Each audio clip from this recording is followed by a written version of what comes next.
സ്ഥലത്തെക്കുറിച്ചും അറിയില്ല.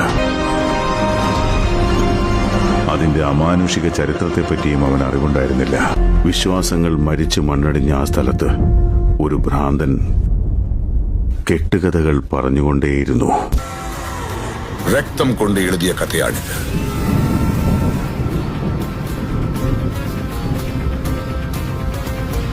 മഷി കൊണ്ട് എഴുതാനാവില്ല. തുടരണമെങ്കിൽ വീണ്ടും രക്തം വേണ്ടിവരും. നിങ്ങളുടെ ഹീറോ തോറ്റെന്നാണോ? തോറ്റുപോയി. ഇപ്പൊ നിങ്ങളുടെ ഹീറോ എന്ത് ചെയ്യുന്നു? Will he give up?